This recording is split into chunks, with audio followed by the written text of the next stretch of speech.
Hello, everyone, and welcome to Going Offside, the 10-minute sports show you never knew you needed.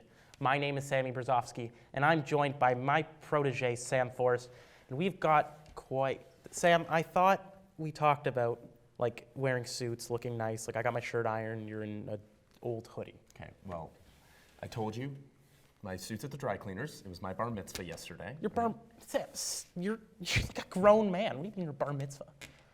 I am now. Oh, don't touch me. Why are your hands so wet? God. What is your issue today? I'll tell you what my issue is. My issue is Shohei Ohtani, who recently signed a 10-year deal with the Los Angeles Dodgers. Yet for one glorious afternoon, he was a Toronto Blue Jay. To recap, there was a flurry of tweets leading Blue Jays fans to believe that the best player in the world would be signing here in our city from reputable sources like John Morosi. I mean, he had us believing some random flight that had the dude from Dragon's Den on it was him. We were tracking him like he was Santa on Christmas Eve. And he lied to us. He fully lied to our faces. And can you imagine any other profession where you could just lie and get away with it and still be allowed to do your job, be seen as reputable? Like a lawyer. Imagine a lawyer lying to the jury or the judge or however it works with just no evidence whatsoever. Ugh. Are you saying Major League Baseball is the same as a murder case? No, I'm not saying Major League Baseball is as big as a murder case. But all I'm saying is Al Capone never hit 100 ribbies and 2.30 ERA on the season is all I'm saying. So my gist is with the whole thing is that the Dodgers get everything, and it's really annoying. Okay.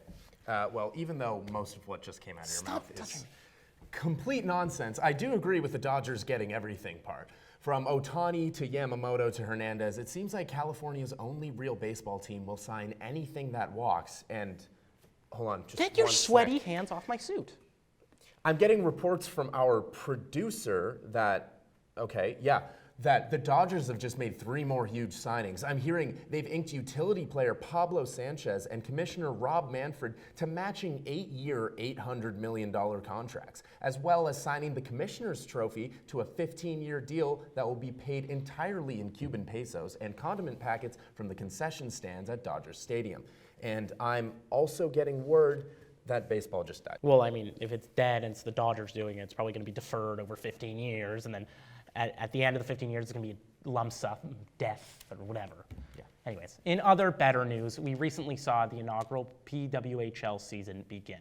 Sports fans finally get to see the best women's hockey player go up against one another in a non-international facet. Most normal people, sports fans, would be thrilled to hear this, right? Like, more sports at high levels, they're good. I'd absolutely agree. I like sports. I'm glad you do, but as is the case with any time a woman tries to do anything, some men get a little angry. So we found a stud who had a bunch to say about the league, including the classic Who Cares and the new and revolutionary Damn Is This Poor Hockey. I mean, this guy obviously is better than all of us. He knows what he's talking about. So I figured, let's see him put his money where his mouth is, look at those career highlights, and see why he's so deserving of commenting on professional women's hockey. So we take a look here. The interesting thing to me here is I would try to dump the puck in here, right? I wouldn't fall backwards and be out of the play completely. Yeah, but that's because you're thinking on a lower mindset.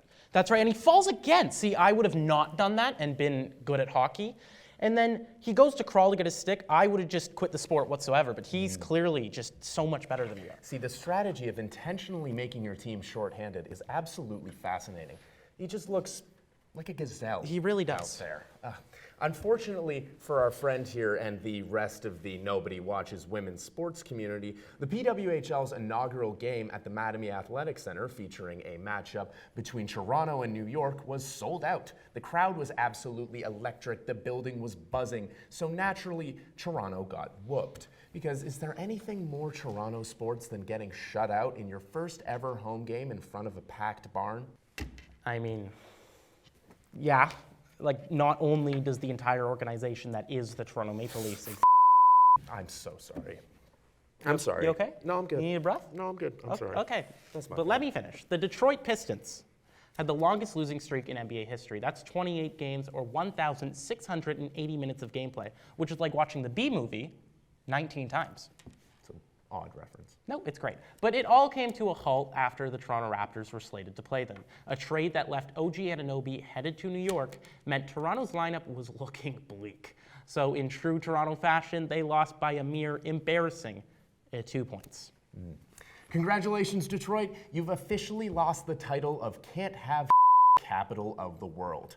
Toronto, get it together. Toronto truly needs to get it together, but what a week it was for Michigan, no?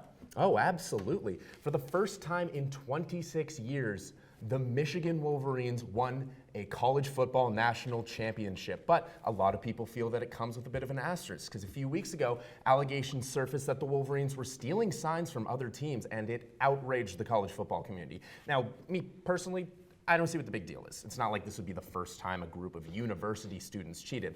I remember just last semester,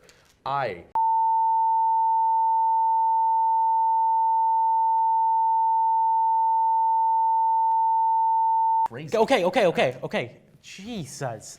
Sam, I might have to make a couple calls. That's outrageous. Narc.